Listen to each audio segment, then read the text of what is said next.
Good morning, everyone. We're doing an early video today. My 40th birthday is in 6 days. I'm going to be 40. I don't know what to do with that information yet, but I do want to keep bringing you guys content. As you guys know, from time to time, if you leave an interesting comment or a very deeply thought out comment for a topic that I find interesting, I will just as easily reply to you under the comment in the video, inviting you on to talk about it. And I did that with this gentleman, Brent. And I always mention the mushroom and the cross, talking about how the Bible is psychedelic.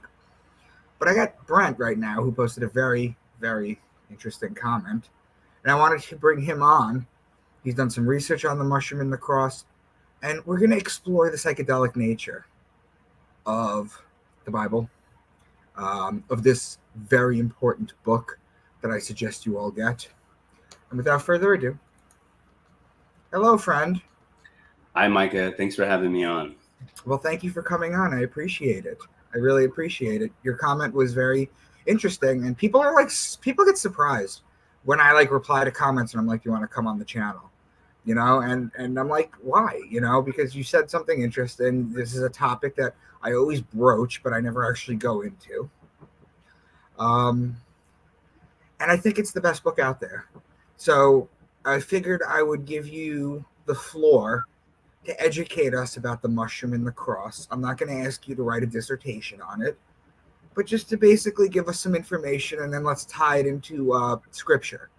Sure, absolutely. Thank you. And again, thanks for having me on and providing the content for us to digest and draw our own conclusions. So getting right into it, the sacred mushroom and the cross is from the famed author John Allegro, who he was a famed Dead Sea scholar. So the Sacred Mushroom and the Cross is a book that provides research based on philology, which is deals with the structure, historical development, and relationships of language or languages, and etymology, right? Study of origin and evolution of words. So here it's pretty much saying that Jesus in Christianity is a mushroom, it's a drug cult, amongst other things. And then specifically pertaining to or alluding to the Amanita muscaria as the mushroom of choice here, and that Jesus, or the concept, was none other than a mushroom itself. So in the book, he talks about how water would come from the sky, and after it rained, magically plants would grow. So he talked about, well, if the male organ enters the female organ and that fluid is released and the life is given, there must be a giant penis in the sky that is producing the rainwater. Which we talked about when I break down how you turn water into wine. We explained that the reason God is a man and Earth is a woman, Mother Earth, is because of that one factor, the rain. And in Hebrew, the word is shemen. We get the word semen from it. It's a sacred fluid because it comes down, it lands on Mother Earth, and it literally impregnates her, and then things grow from her. Exactly. And in the Bible, I'll read the quote. Well, I'll read it here from directly to the book related to the dew and the Israelites. And so it was when the Israelites awoke in the desert after an evening of idling their bellies with quail flesh. It was to discover that the spermally mission of the dew had left behind it manna, the bread of heaven, which may identify with the sacred fungus. And that's Exodus 16:13. So what was it called, by the way? It was called manna. Manna. And in Hebrew, manna literally means, what's this? Because they would walk around after the dew and they would point and say manna, because they would see, and it was described as a small, white, round thing that they would eat, and then they would be able to talk to God. Right? And exactly. And the shape of it is also a phallic symbol, like the penis. And so the mushroom, right? And when they would consume the mushroom, it would give them psychedelic feelings to where things would appear larger or smaller. So they would be supernatural experiences, and they would also have supernatural power and talk about ripping, animals apart under the hallucinating drug. But back to your point about Well, the male organ ejaculating the semen, also relating to ancient cults like Dionysus, right? It makes reference that during their cult processions, they have an erect penis at the time to display the fertility cults. Now, if you like Vegas like I do, you go to the Caesar's Palace and you go eat at the Bacchanal buffet.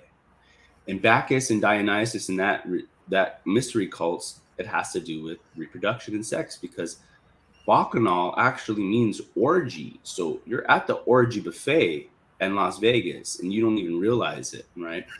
But here, Right. Christianity uses the cross and the fish, and the penis of Dionysus and that cult, and then the cross and the fish is all about reproduction and being born again. So again, the mushroom goes back into that. When you split open the mushroom after it rains and it's regenerating, there's another baby mushroom inside, but it's the water from heaven that impregnated that mushroom, because how did it have the baby inside? And that's that concept of the mushroom and the fertility. You know, you bring up Dionysus, and it's interesting too, because I was an actor for 6 years in Manhattan. I went to the best acting school in the country, the American Academy of Dramatic Arts, and I did plays and I did student films and I was bit parts and this and that. I left on my own accord. It's not like I washed out. I left on my own accord to do something different. But what I can tell you is that one of the things that you learn is that the Dionysus was Greek, if I'm not mistaken, right? Okay. One of the things that you learn is that the beginning of acting goes back to something called Great City Dionysia, which is a play that the Greeks put on. And I think it was in 546 BC, but I could be wrong. And it was a play devoted to Dionysus. It was one of the first stage incantations of it. And we know that everything is spiritual. We know that the court system is spiritual. It's just perverted, but it's spiritual. Everything is spiritual. And it reminds me, you're talking about the erect penises too, because the Greeks also, I think, gymnasium, they used to go to the gym. You were supposed to go naked to work out. It just a couple things that just popped into my mind, but I'm going to let you continue. But I just wanted to mention. No, and to piggyback off that, before we go back into the book, in my comment I did mention the phallus symbol in Washington D.C., and that's Osiris's phallus, and then you have the waterway, or the birth canal, and then you have the Oval Office at the end in Washington D.C., and it is spiritual because it's the birth of a nation.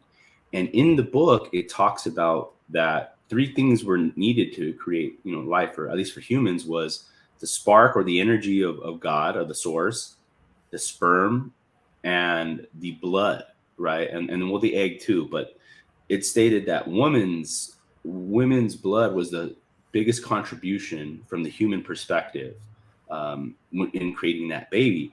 And so when we look at the symbology, it's been right in front of us since the beginning. Could they have been? I'm gonna reach here. Yeah. I'm gonna reach on this one, but could they have been talking about the cracking?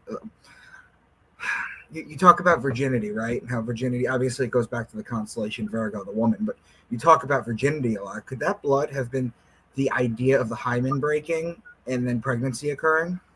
I'm gonna say yes. It's very possible, and ancient man had to create, in the book states it, ancient man had to create this relationship with God, because it was always on the losing end of nature's battle, and so it had to have this relationship. And so when creating that relationship, it had to tell the story. It used the sun in astrology, like you helped me really understand the sun's movement through the astrological signs. And so they're using the rain from the sky, they're using the sun in the sky, everything to help them keep their story intact, and only for initiates to be allowed to understand it, because of all the wisdom that the plants had and the knowledge that they had and the medicinal purposes. So bringing this back, I'm really looking at it like that. They're seeing that life can happen and it needs water, something from the sky. It's generated, right? So, and they take it into sperm. Now, to tie it into religion, in the book, it also mentions sin is to Christianity. And let me share what that means is it was considered a sin to waste the sperm. And so the sperm, it was if you ejaculated and you waste the sperm, it was an offense to the God. Well, it doesn't say it in the book, but from what I understand back then, sin was the moon god. So sperm probably had to do with the moon So let because me jump in on that one. When you're go for it. talking about sin, sin was the moon god. Sin is a Sumerian word for the moon god. Moon god. Ai is mountain. So it's the mountain of the moon god when he goes to Mount Sinai or Sinai, right?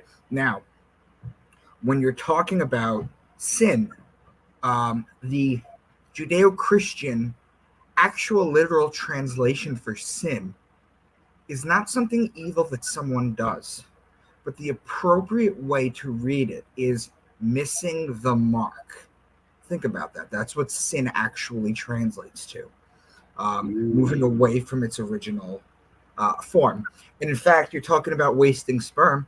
There's a story in the Old Testament about a man named Onan. And if you've ever read the story about a man named Onan, here's what it basically boiled down to. Onan, his brother, died, and God commanded him to marry his brother's widow to continue his bloodline. Now, how does he continue his bloodline if he's a different set of DNA? I don't know. That's up in the air. This is very much like a Hunter Biden story in a way, you know? But what basically happens is he's sleeping with her, and he pulls out and he comes on the floor. And this is detailed in the Bible, and the Lord found it detestable and killed him on the spot. And I trace this moment back to exactly why the religious people refuse to pull out and have so many children, is because of that story. Yeah, I agree. And it makes sense now of that precious fluid needing to be conserved. And then we'll get into some topics like the oil and anointing. Mm-hmm. So here, getting back into the tablets. Now, Mesopotamia's soil was very rich, and it allowed for plants to grow, but it also allowed for soil to be molded into clay tablets. And their first initial shape was the lozenge. And if you study signs and symbols, the lozenge is the symbol for the female genitalia. So the clay tablets themselves were already shaped like the vagina or the lozenge, rather. Because everything is spiritual. Everything is spiritual, right? They even used the reeds that were growing in Mesopotamia to make the prints on the tablets, and then they would start making the tablets round on top, flat underneath, like the mushroom itself, right? And so looking at the mushroom, and then you look at the religious aspect or the symbolism, rather, popes wear hats. I mean, you have the Dagon hat, that's one type of hat.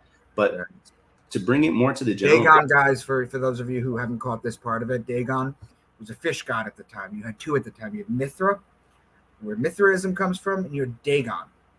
Now, here's the thing. The popes wear what's called a mitre on their hat, and that comes from Mithra. But it is Dagon worship. And the thing is if you guys were to go online to your search engine and type in Google Pope hat fish head, literally just that, you'll find that when they take the mitre off and you turn it to the side, it looks like a fish head because it goes back to the fish god. Exactly. Yes, it goes back to the fish god. And bringing it to life today, you walk into a restaurant, chances are you're going to see somebody wearing a hat in the kitchen. What is it? It's a champignon. It's a mushroom. Champignon is French for mushroom. French for mushroom, right? You're wearing a mushroom on your head. So even going into that and going to the different religion, like in wearing the Sikhs wear the wraps around their head, and that can be two different types of symbolism. It could either be the foreskin, the penis of reproduction, or it could be the mushroom. Do you tie that into the Jews and the Pope's yarmulkes?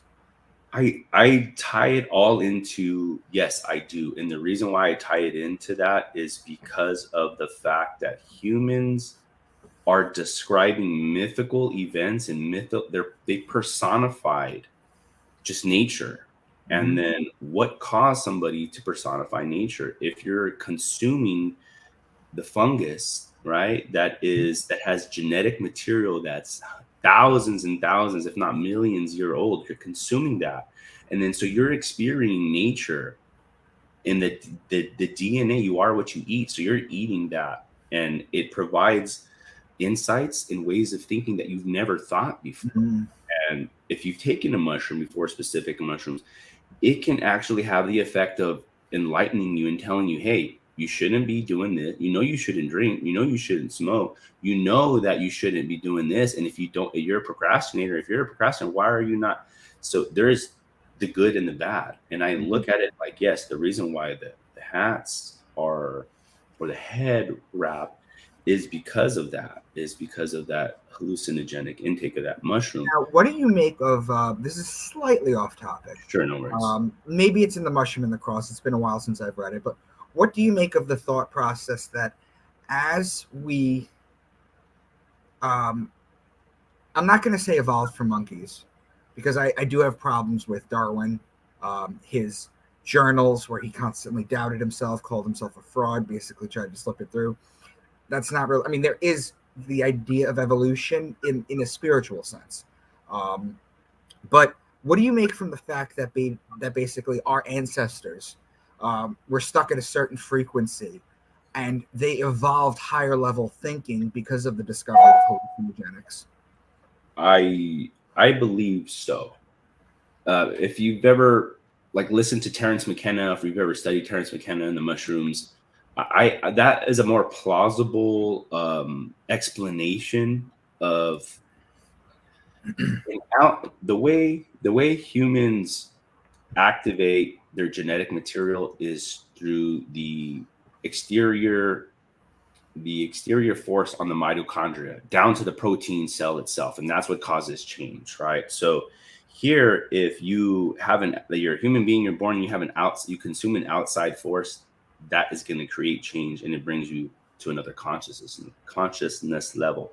In this book, though, specifically talking about the soul, towards the very end, I got the consensus that it's telling that Judaism and Christianity are seeking instant power and knowledge, and that the soul, or life here on earth, is the stumbling block for the rest of eternity, right? And to me, it's saying that man is trying to live forever, but from ashes to ashes, dust to dust. It talks about that specifically. So that's my take on it, is that this is trying to tell you remain organic, because when the soul, this is the stumbling block for the next journey. Right. And I guess that's why the whole idea of AI and being able to transfer one's consciousness to it is so dangerous.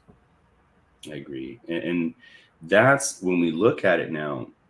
If I can tie this book and this ideology now into modern day, I watched the Manchurian Candidate, right? Which one? The one with Denzel? Denzel Washington. And so I like that one. That one's kind of like what's how Washington or the powers that be, or running the show, the military industrial complex. But then you look at shows like with the same actor, the Book of Enoch, and he says we're looking for the book that controls everything, and that it got people to follow it. And so the movie's in a post-apocalyptic world after everything has ended. There was no rapture. They're still looking for the book to control. So that was an eye opener for me. You're talking about the Book of Eli for that one? Yeah, I'm sorry. Yes, the Book of Eli, not the Book of Enoch. The Book of Eli. No, close enough. It took me a minute, but no, I know what you're talking. You're talking about Denzel. Yeah, Denzel, and I mean they're out there telling you that this is the book that was used to control man. This is and in the book, The Sacred Mushroom, it talks about the book. The Bible is written in different. Let's see here. It's written in different languages. It's not necessarily. It's so many different languages and so many different time periods, and this is what they present to you today. But it's 2,000 years of just skewed history or metaphors. So we've been programmed. It's been just predicted, pushed in front of us to lead us to this point. And so now it's time for us to kind of discover why this has been going on this way. And I don't know how much time we have left, but I wanted Got to about get 40 in. minutes. Okay, great. We got time.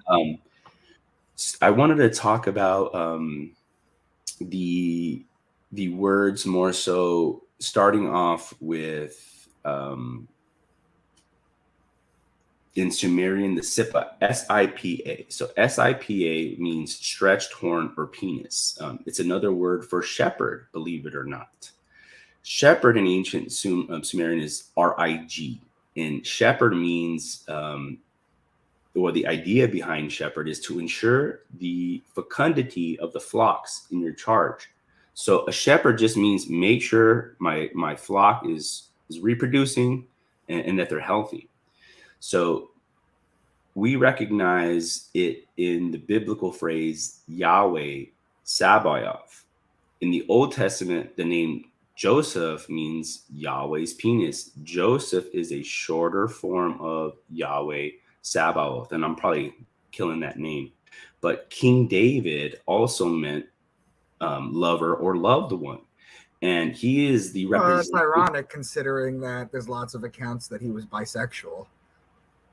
Well, there you go, right? And so you can play for either side of the team. I mean, he's ambidextrous. Let's say that. Mm-hmm. So he is a representation of God with his sperm inside, right? So that the king is like, hey, I'm the incarnation of God here on earth. So when he felt like he was losing his mojo, he sought stimulation from a beautiful young virgin, Abizak, I think. So that's from 1 Kings 1-4. So it just goes to show the power, the fertility. That's what they needed, was that stimulation. And it's just the story. Right. In the book, it talks about where Cease came from, and Cease having to come from the shreds of not an inconsistent, but let's just say they didn't do the job right when they're circumcising this person. In the shreds of the penis skin, they were like the crown of thorns. And so we're learning that, well, who had a crown of thorns, right? Mm-hmm. Jesus. And then the ring, well, we understand that ring comes from, Saturn, the ring, but also in ancient Egypt, slaves wore earrings, and that's how they denoted the slaves. And then you tie it to, well, you wear a wedding ring in the Catholic Church, or just in church. Mm-hmm. So this all ties together. But I think this book really helps you understand that man, in an effort to preserve the ancient knowledge, which was the most basic knowledge of, this is how we have kids. This is when we plant our plants. This is when we harvest. Mm-hmm. That was the most important thing to be written down. And everything is coming down to a spiritual, the spiritual birth of life, and that. So that's it's important for me to just differentiate this, because I talk a lot about people not masturbating, and it needs to be amended so you guys fully understand this. Sex and orgasm are extraordinarily powerful things. When you orgasm, you are literally vibrating at a higher frequency. That's why you shake. You are literally vibrating. Now, when it comes to masturbation, for example, and men are out there, and half of the OnlyFans girls out there are AI created by men. They are. And for men. And what happens is, even that, or when you watch porn, for example, what you're doing is you're giving your sexual energy to these people. You shouldn't be doing that. There's a difference between being in a committed, loving relationship and exchanging that. But when it comes down to it, women and men are very different. They don't want you to know this, but they are. Women, are multi-orgasmic because they're tethered to the moon. And I've gone into this in greater detail, where I talk about the moon controlling the tides of the ocean. That's why a woman's orgasm is like a riding ocean, waves that they can. I go into that, but women after sex can go plant a garden, whereas when a man ejaculates, you guys have to understand this: the egg in a woman is not alive; it is an egg. Okay, it is not alive. The man provides the sperm that is alive. The man provides the life form, and it decides the sex based on the sperm. The other thing is when a man ejaculates, he is literally giving his life energy over. That's why you lose a ton of zinc. This is why you get very sleepy, very tired, because it's an act of procreation. You're giving life into a woman so she can incubate it. And that's what they've been talking about since the beginning of time. But this is why it's important that you don't just throw your sexual energy out at the wind. Yeah, absolutely. Um, and even so, the ancient Sumerians believe that semen was, the divine substance endowed by Enki. And for us, Ea, Enki, and Enlil are the creators, I believe, of humanity, right? And Mhm. Enlil being the evil brother, if I'm gonna give him that, and then Ea, Enki, the loving brother. And from my understanding, Earth, the EA from Earth is from Ea, Enki. So that's kind of where Yeah. we get. It's interesting too, because EA in the Middle Ages means water. Oh, wow. Yeah. Think about that. So well, there we go. So it was given by Enki, and he was known as the god of water. And when Enki's seed was planted in the ground, it caused spontaneous growth of 8 previously non-existent plants. So I was thinking already that's the mushroom, right? That's what's growing. Um, the book even also talks about how ancient humans used sperm for medicinal purposes. They mixed it with the soil, they mixed it with plants, that it would have healing properties or regenerative properties as well. So for me, I don't know what you think, but when I think of Enki and flowing water, even though Aquarius is a wind or air sign, I think of the water pitcher, and I Well, think of when I break down my astrotheology, I say I know that Aquarius is an air sign, and Pisces is the mutable water sign. I know that Aquarius is the air sign, but because there's water in it, they encode different ways in water. And the way you know whether it's Aquarius water or Pisces water depends on what patterns you can physically see, because they always use the right ones. There's duality in everything. So there's two waters, right? Two waters in the zodiac. There's two snakes. You have Ophiuchus, the serpent bearer. You have Hydra, the sea serpent. You have the eagle, which is the advanced form of Scorpio. You have, or the ascendant. You have Aquila, which is the eagle, which is on the equator. There are multiple examples that you have to kind of wait and try through. But when you're talking about semen for medicinal purposes and things of that nature, it reminds me of the perversion of things that like Aleister Crowley would do, because they do use it in a lot of sex magic occult rituals. and that's what we're trying to like for me trying to understand and trying to elaborate and trying to share is our ancient history hasn't really changed. It's been right in front of us. And to your point with Aleister Crowley and the sex magic, I look at things like Disney movies, specifically one that comes to mind was Monsters Inc. And you have they scared the little kids and they suck their energy right out of them, and It's because of adrenochrome. adrenochrome. And so that is all the symbolism has been presented to us to this Mm-hmm. point.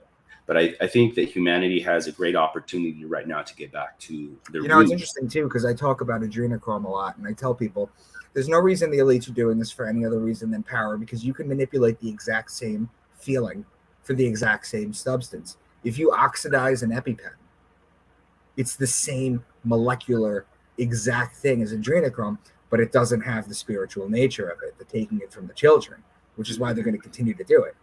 But ask anyone in the military who's been in, let's say, Afghanistan or Iraq, have been up for 3 days and they're crashing, they'll just jam them with an EpiPen. You feel euphoric. You're alive. You get that energy. It's what it is. What do you feel has been like the biggest, like what has been the biggest, your biggest, your proudest moment in all your research that you've done so far, Micah? My What has been, proudest moment? yeah, proudest so far? I talk about this on my channel. I don't give myself enough credit. And I think that's why I'm able to continue to move forward, is because I'm not satisfied with what I've done. When I first discovered Santos, I watched a video called Know Thyself that he made. I don't know if you've ever seen it. I'll email it to you afterwards. This particular video blew my mind so hard in 2012 that I ended up in a hospital for 3 weeks because I lost my mind when I came to the truth. While I was in the hospital, they were giving us, you remember when you were in college and they gave you those little blue books for essays, right? I had a ton of those. And they wouldn't give me pencils or pens because you could hurt yourself. So they gave me thin markers. And I actually wrote my first book in the hospital. And then it took me 7 years to land an agent plus a book deal. They happened, it took me like 6 years to get an agent and then a couple months to get a book deal afterwards. But I have 8 books out in the series Into the Rabbit Hole. I have the kids' astrotheology book. A is for Aries. I've done 500 videos or whatever on my channel. My proudest moment doesn't come from research or from learning something. It's when people reach out to me, DM me, email me, and they tell me that I freed them from irrational fear that has been plaguing them their whole life. I could just live off of those comments. That's what really I do it for. Like, yeah, my books are entertaining and they go through a bunch of stuff, but I always tell people, look, at this stage of the game, I could easily have a Patreon. Easily. But I don't. And I don't want one because this information is not mine.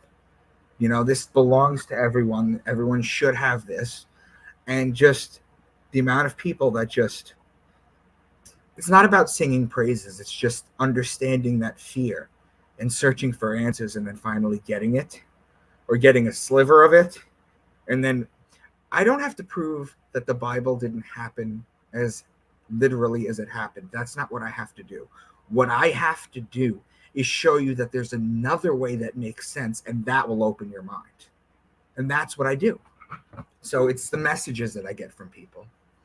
Absolutely. And you have, and for me, that's it's an honor to be out here talking to you because I do follow you. I do watch your shows whenever I can, or I see Micah, wherever you're at. And that's one thing that I appreciate is the genuine person that is doing it for everybody else. You're doing it for you, but it's because of the intent for everybody else. Right. And that's where like-minded people like you and I, we do it everywhere we go. And people ask me, well, what are you doing? You're telling me, what are you? Well, I'm doing it right now. I am sharing all my research. I want to go to the bar.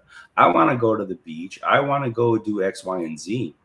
But for us, it's like when you start absorbing this knowledge in the books that nobody wants to read, you realize people were in a situation.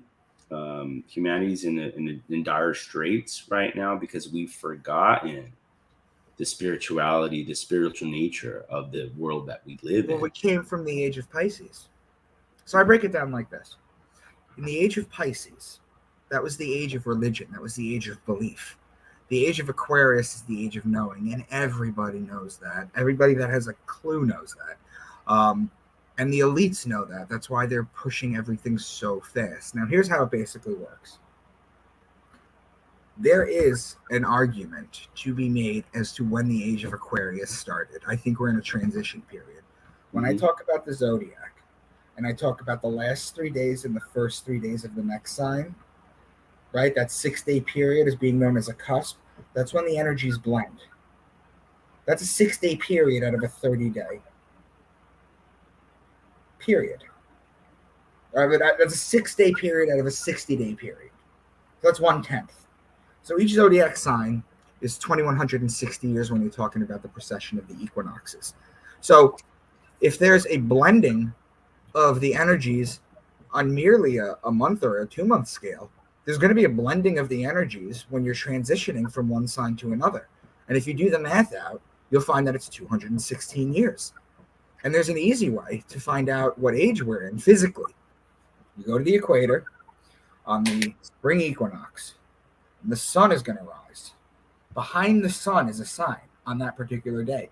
That sign is the age we're in. Some people say we're still in Pisces. That's because it's not going to, even on 60 days, it takes a couple days to transit. It doesn't just happen one day. And it's not going to happen that during the age. So what we're getting when you understand that we're in a transitionary period is you're getting all these people who are becoming enlightened. All this stuff is coming out. And you're also dealing with remnants of the faith movement from the previous Piscean age. We're not going to live to see this, but in 1,000 or 2,000 years, if this is done right, everyone's going to be spiritually free. If it's done wrong, there will be a new religion. So that's my contention. I'm right on there with you with understanding that the age of Aquarius, because if you watch channels, specifically World Economic Forum, and what they talk about, that the time is rapidly approaching, or they don't have that much time left. Yeah. And that denotes to me the astrological signs and the Aquarius and transitioning into the age of man, right? Mm-hmm. And so they're afraid that we're going to wake up too quickly and too fast, and they need to put a kibosh on that. Well, Brent, this is why they carry big security, because they're scared of everybody. You brought up Monsters, Inc. How about the movie Ants? Where one of them was like, there's so many of us. There's so few of us. You remember that? Well, wow, you got kids. Of course you've seen that. I've seen it. Yeah, I've seen it. It's true. Yeah, I didn't even think about that one. And I love, okay, what is your understanding of the Star of Ishtar when used in movies? I understand, like, I did the whole Stanley Kubrick and the Star of Ishtar. I'm sitting in the living room watching a movie with my wife, and I don't really watch TV or movies much. I'm always reading. But I said, you know what? 15 minutes. I watched The Big Short on Netflix, and it's with Ryan Gosling. It came out, I think, in 2016. I think it's either Netflix or Prime Video, whatever. Mm-hmm. So Ryan Gosling comes out talking, smooth talk, and then the moment they cut to the movie where it says The Big Short, they show the Star of Ishtar, and you know it's the star. You can't deny it. It's Star of Ishtar. Why do you think they put that in movies so much? I'd have to think about that. I always tell people if I don't know something, I'll look into it and I'll get back to them. From my contention, usually they focus on two stars, Sirius, or Dog Star, and Polaris. Those are the two stars they usually focus on. Usually you could find your answers in those two particular ones. In fact, Sirius wasn't always our dog star. There are writings from thousands of years ago. Sirius is blue now, but there are writings where they talk about our binary star being red. It's a different color shift. So it was a different one at the time. I'd have to look into the Star of Ishtar, to be honest with you. Ishtar was a priestess, a fertility god, where we get the name Easter from, which is why Easter has eggs, because women have eggs. It's a fertility ritual, guys. It's sex magic. Absolutely. And I understand a little bit about the seven sacred sisters and the Pleiadian and that understanding. Do you think that there's a possibility that we were life forms from somewhere else? The idea of starseeds comes from that. The Pleiades, in a negative context, the Draconians. You can kind of get the reptilian idea from there. The Pleiades are benevolent creatures, and if you've ever listened to someone named Barbara Marcinek, she channeled what's known as, and I'll send you this too, the Pleiadian message to Earth, which, as you spiritually evolve, it makes more and more sense. If you're just getting into it and you listen to it, you're going to think she's crazy. Incidentally, interestingly enough, David Icke, who's given credit for the reptilian thesis from his book in 1999. Well, Barbara Marcinek in 1992, in her channeling, in her Pleiades book, she mentions the Lizzies, the reptiles, and that's in 92.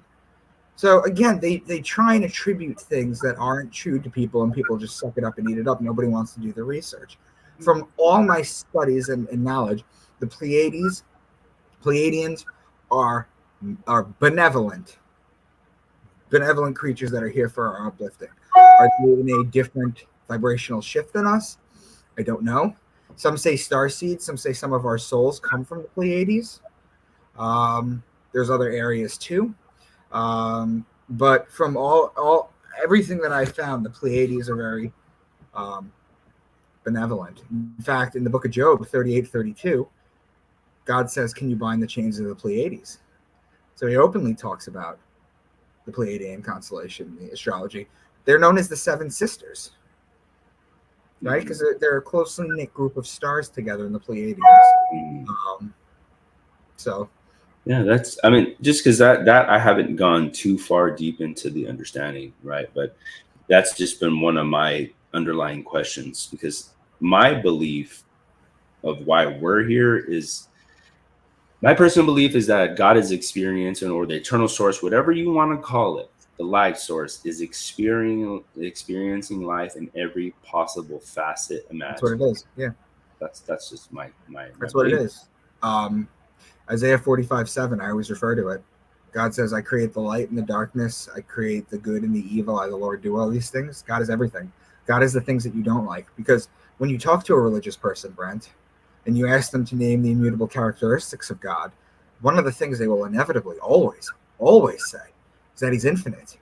And then you can follow up with them and say, how does anything exist outside the infinite? If God is infinite, when you die, how are you going to stand before something making you separate from them, but he's infinite? You know, you have to play these kind of games. Um, at the top level, you're talking about string theory, 11 dimensions, and I'm not even going to go into hermetics right now. But at the top of the dimension, that's every possible outcome, every possible experience being had. That's that's what we call the Godhead, right? And lower dimensions, they're broken down so they can experience subjectively. Because at the top, you can't experience. What are you going to do at the top? Read a book? You're not going to learn anything new. You're the creation. You're the beginning of it, and you're the alpha and the omega. You're the beginning of everything. The reason humanity exists on this dimension is to grow its soul, but the reason we exist is because we are parts of God, experiencing God and God's creation to give new experience. It's really that simple. And then I talk about how Picasso says the meaning of life, or the purpose of life, is to no, the meaning of life is to find your gift, and the purpose of life is to give your gift away.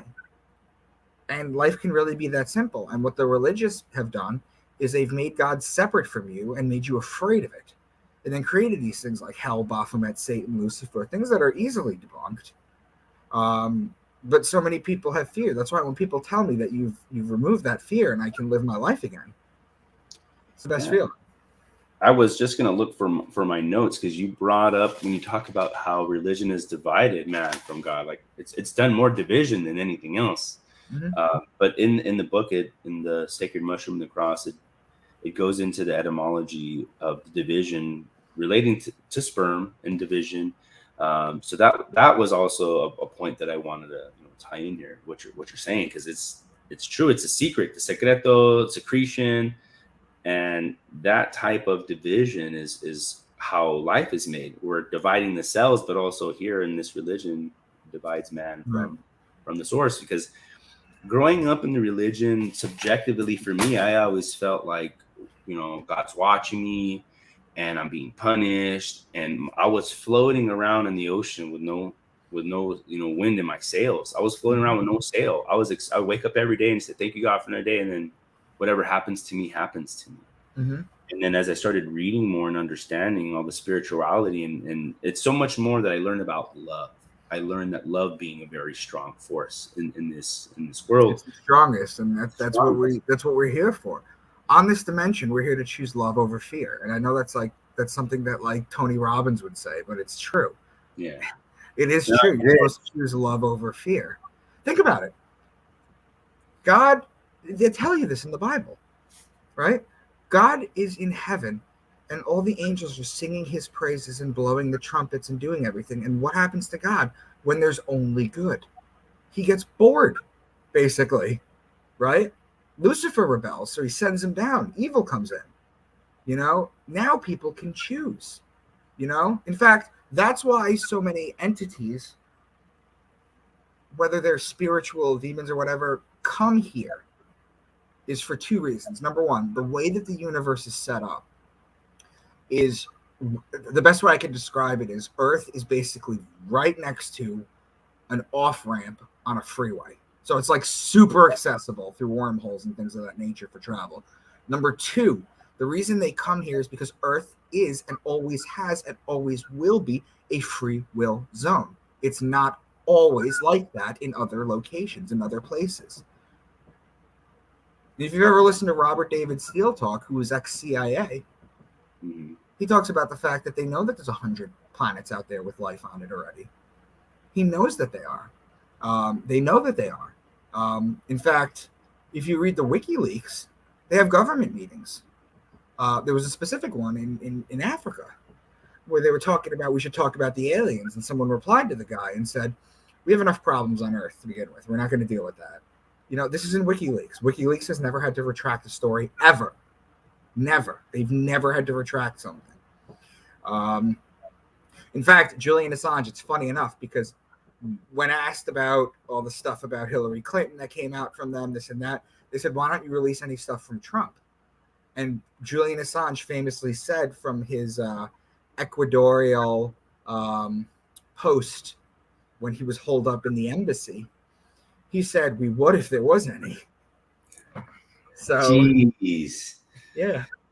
Well, I mean, and that I've always been a little bit skeptical about, the alien agenda. And then, you hear stories about Eisenhower disappearing, and then now you're hearing, you get the mummies. You got the mummies coming out now from Peru and Mexico. The alien mummies, and it's been interesting to me to to really see how a spiritual entity probably can come here. I mean, Jimmy Carter famously talked about his alien experience, and then they elected him president. He openly talked about it.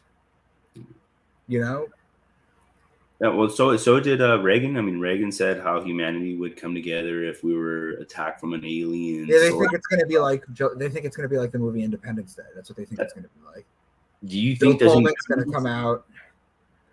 Do you believe in Blue Beam Project? Go ahead, Micah. Sorry, go ahead. Sorry, I said Bill Pullman's going to come out and give that speech. Bill. Yeah, we're going to have Will Smith. He's still around. He's going to get out there. Will Smith, yeah. Do you believe in any credence in the Blue Beam Project? If you've heard what? About that? Have you ever heard about the Blue Beam Project? Yeah. Well, when you look at things like they have in they did it in America, but they have it better in like Japan. They have very realistic, very lifelike. Remember in Back to the Future when the shark came out and almost ate Marty? That was in 85 or 88 that they made that. Now they're super realistic where they come out of billboards and they do all sorts of stuff. It would be super easy for them. I mean, you basically, you have a hologram of Tupac at Coachella. You could very easily put a religious figure in the sky. And yeah, I mean, we have the technology for it.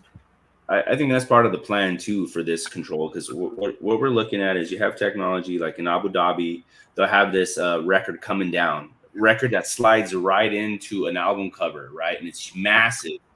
But on the album cover that they show you, it's a dude covering his eye, wearing a triangle ring like this. And like that's the symbolism of that big old hologram going in.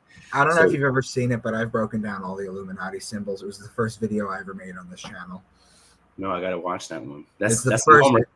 Scroll all the way down to the first video I ever made. It's the Illuminati hand symbols. I got to watch that one. For example, or this. They said it's white power. Do you remember when that crap came out in the news? Yeah, of course. Six, right? Or that. No. You talk about etymology. I talk about the origin of the meaning. That's where the power is. What they do is they slightly invert things, and then they pervert it. But the original of these things are positive. If I take this, and I do this, now you have a mudra. That's where it comes from. The one eye, this is the eye of Horus. The eye of Horus is the pineal gland in the corpus callosum. This is not hard stuff that people could figure out, but it keeps people busy.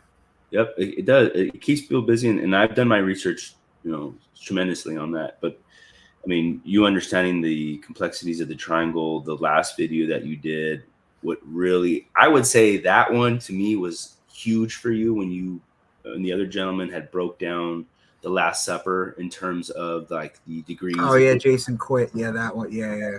That was very neat, and the work that you've done. So getting down to it and talking about more of that type of knowledge and information. This book, The Sacred Mushroom and the Cross, helped me understand a lot of the research. It makes a lot of this mythical Illuminati. It takes away all the fear of all that stuff that you see, and that just goes back to human nature, spirituality. I mean, Brent, when you realize that they call it the greatest story ever told, when you realize that it is, but it's not because it is the greatest story ever told, it's because it's the only story ever told. It is. It's the basis of every single child's fiction story, nursery rhyme, fairy tales, things of that nature. It's the basis of everything, and you just have to look to see how they interpreted it. Yeah. It's exactly what it is, and understanding that following the Bible, there's a lot of good in it, a lot of good stories, but I think it has done a lot more to the detriment of society when they can't find the power within themselves to do Yes. something, and they sit waiting for their entire life for magic things to happen, and they die, and they're not Like what here. they're doing right now about the rapture on the 23rd, like that video I just made. Yes, yeah, and people are sitting there like, it's a perfect story for you not to do anything, for you to sit there and be slaughtered and murdered and killed Right. because But as long as you believe blindly, right? You believe in the 3-day resurrection. yeah. And I mean, I know you probably said it numerous times, but one of the highlights that I had mentioned, a lot of the people that I talked to about you was teaching me about the sign moving through the astrological symbols and being born in Virgo and judged in Libra and Judas and Scorpio. That really helped me out understand, well, why do we celebrate Christmas when we do? And you talk about, sun changing directions and then going the opposite now. Now the days are getting longer in the Passover. Mm-hmm. I think that the way that you break it down for folks really helps provide some insight to show them that, hey, this story is just this story told a different way. Mm-hmm. And going through this book, learning about the great floods and talking about how the ancients believed that God ejaculated into the Tigris and Euphrates, and that's how those two rivers came to be. And when you really break it down to how simple it is, it's really going to help people make better decisions in life that'll affect us all. We vibrate on a certain frequency. We're affected by water and the vibrations. Well, think about this, Brent. You have clouds, right? And if it's cold enough, it snows. And if it's dense enough, it'll rain. But think about this, though. Think about the purity of water on Earth versus the purity from the water in the heavens. There's no comparison. If you actually do a breakdown, not molecularly, but if you take it to a lab to see how pure it is, this is why rainwater is illegal to be collected. It's that pure. It's been purified by Earth, by nature. Mm-hmm. That's interesting. What is next for Micah? What's the next big project, Micah? What is something that you've been really meaning to get to into research? I've got to do my 9th book, but I'm so torn because I kind of want to let more things build up in society before I actually, or like more stories come out. And I am ending it after 9 because I don't want to jump the shark. But it's so hard to start it. I've already written the ending, the last chapter or two. I know how it's going to end. I just have to backtrack it. And I've got the first 5 or 6 chapters ideas, and I've got all my notes. I just keep adding to it. It's a hard thing to come to an end. But I've got that. I do have the Colburn Bible, and I do have the Ethiopian Bible that I want to continue to go through. But basically just do interviews, just interview interesting people, just build that up, share this information, and really just free people from I always find it interesting when the Christians are like, oh, yoga's evil, or astrology's evil, or the tarot's evil, or this and that is evil. And I'm like, dude, that predates the Bible. That predates Satan. That predates Lucifer. And you're going to tell us that it's evil? Yeah. It's going to be evil because it's satanic? You're going to call it satanic. So you're going to call this stuff satanic even though this is older than Satan.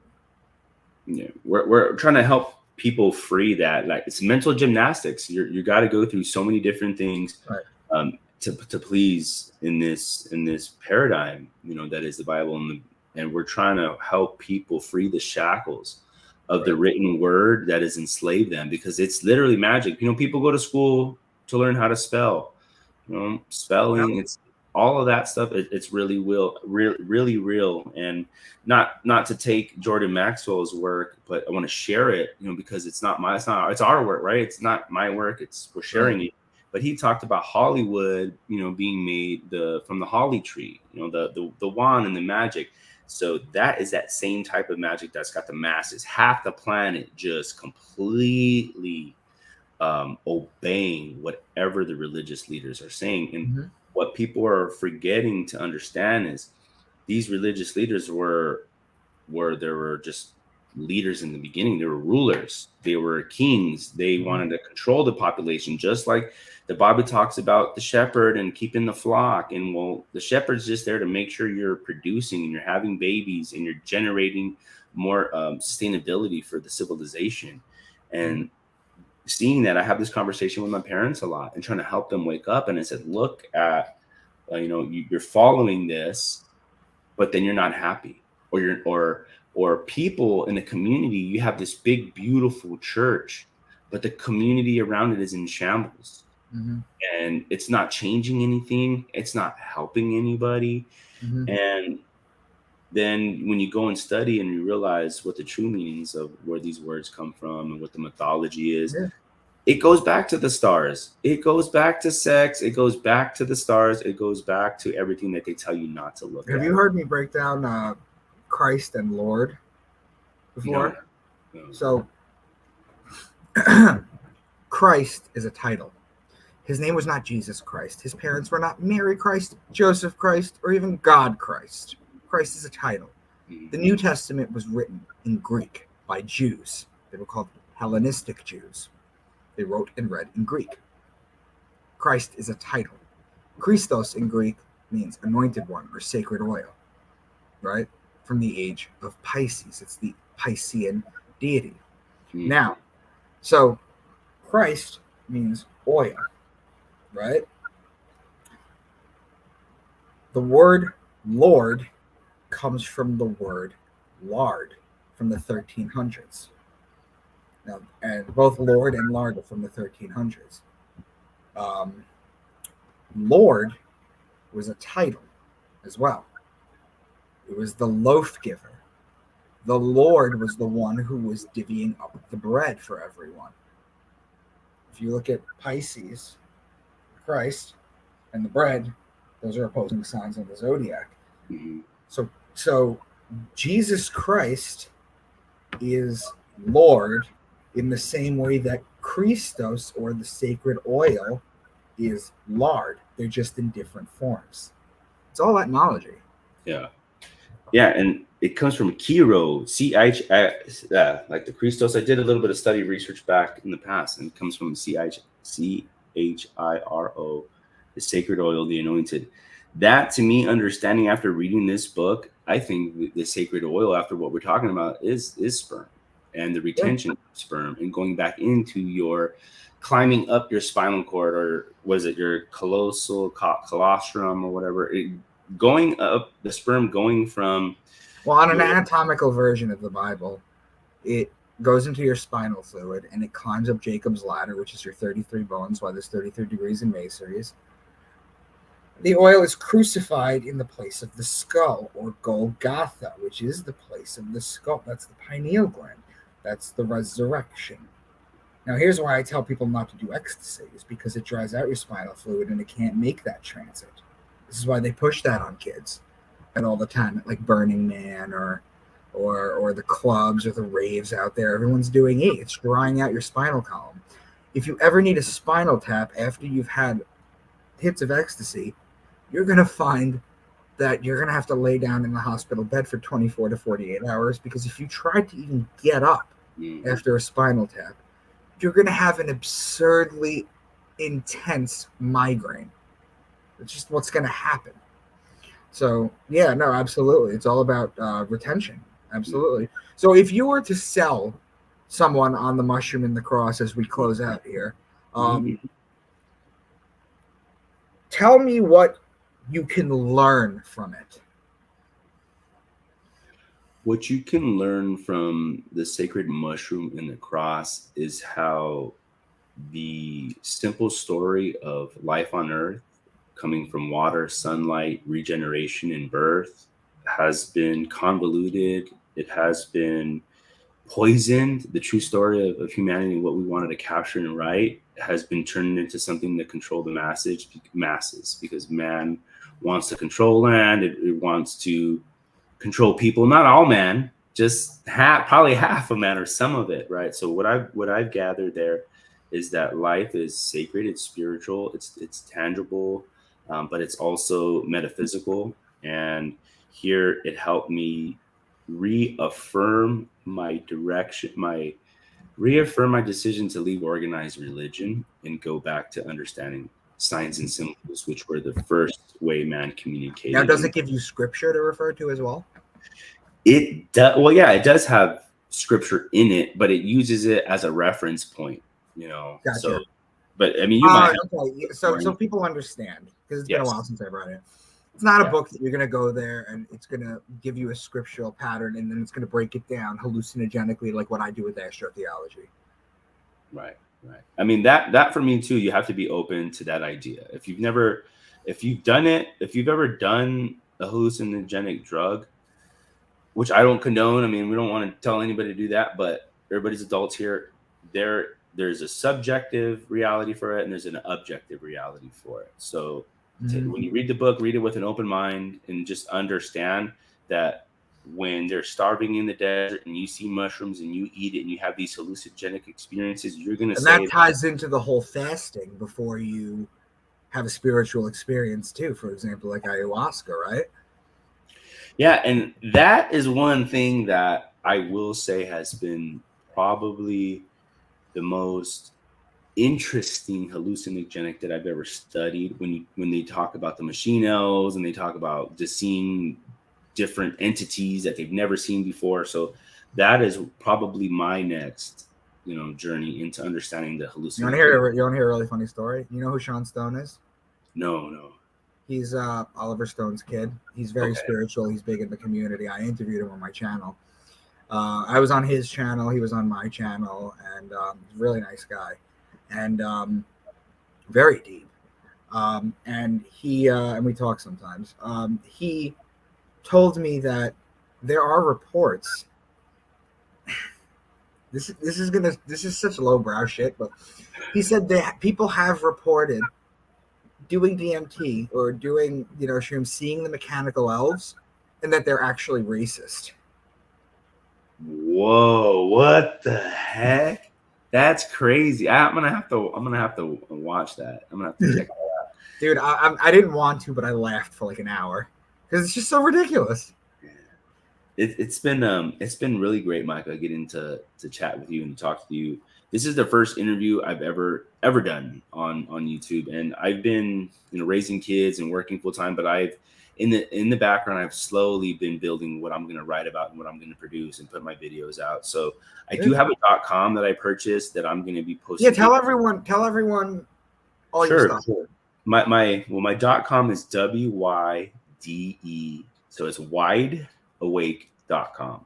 And there is where I'm going to put out my research and what I've come across and how that can help people overcome whatever anxiety or frustration that they might have, because everything you can learn, everything that you need is in a book. So now, if there's any clue that the age of Aquarius is moving forward, hallucinogenics are starting to become legal. People are doing them in not even a hero's dose, but people are doing regular doses. You can microdose them. They have ketamine nasal sprays.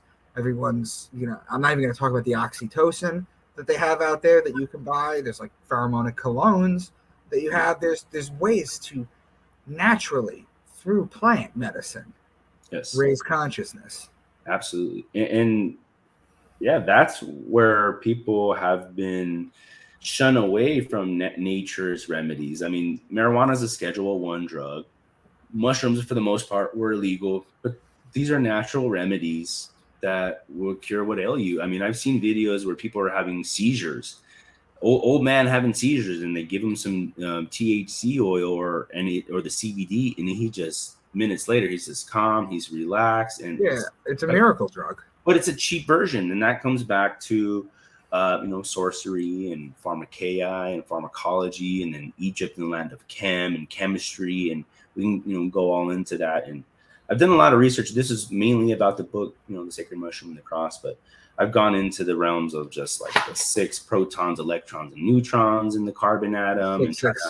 Kind of identify all of that mystery. And when you said earlier, 216 years, I think you said it was.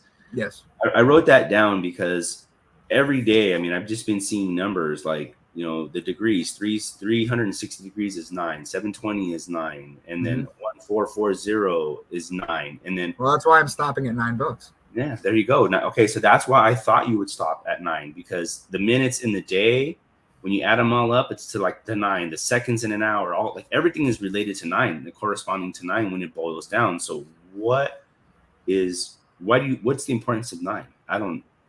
If you kind of know. It tied into what Tesla said with the 369, but 9 is just the perfect number. Got to get a real numerologist on for that. But yeah, everything. And you guys understand that the astrotheology that I teach, that is one portion of that science of 10 sciences that are in the Bible. I want you to realize how deep it is.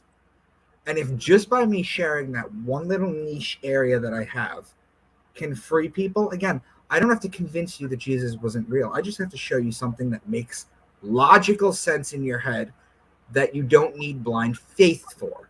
Because when things make sense, magic happens. Right. That's how my message is like, do you believe this mythological, spiritual operations are happening, or is it just somebody taking some mushrooms and having some visions and tripping out or hallucinating out, back then, 2, 3, 4, 6,000 years ago? You could talk about Moses in the burning bush. You could talk about Ezekiel's vision seeing God, Moses seeing God. I could go on. Like there's just so many examples. It was. But so you have that. So Wide Awake website. The .com is there. I mean, I just put some quotes up, but in the next month, the video channel will be up. I'll have more. I wanted some more time before I met with you so I can have some visuals to share and some more research. But I think, I was ready to go because I live and breathe it all the time. If I'm not working, this is what I'm doing. I'm listening to the books, I'm reading the books, I'm doing research. So it's I'll when you have like a thing that you put together, I'll have you back on. You have my email. Cool. All right, awesome. I definitely will get back in touch with you, Micah. I'm gonna keep watching the videos and giving the thumbs up and sharing the channel because it's my favorite channel. And I like to be, I'm a funny guy too, and I want to have the jokes, and we talked about this, but since I was like, this is good information, and I want to be able to present it to people without people not taking it seriously. But now Brent, I have a little bit of that. I truly appreciate you coming on. I'm gonna download this and upload it right away, and then I actually have to run. So let me do that, and I will. Well, do you get alerts when I get new videos? I signed up for the alerts. Yeah. Yes, I did. Okay, so this will be up in about 20 minutes. Cool. All right, Micah. Thank you for coming on, sir. You have really this was great. Well, I've seen your other guests, and the other guests, like, they do it constantly. This isn't their first rodeo, whether it's like Rex on League Project or the gentleman that you had before with the Last Supper. Yeah. So this is the first time but this is going to be the highlight so far of what I've been doing in my career is talking to you, because thank you. I appreciate that. Listen, Brent, at the end of the day, I'm just some dude that looks like some Jersey Shore dude that figured some shit out. That's it. That's all I am. But I really appreciate that. So let me let you go. Thank you for coming on, and I will talk to you soon, okay? Great. Thanks, Micah. Take it easy.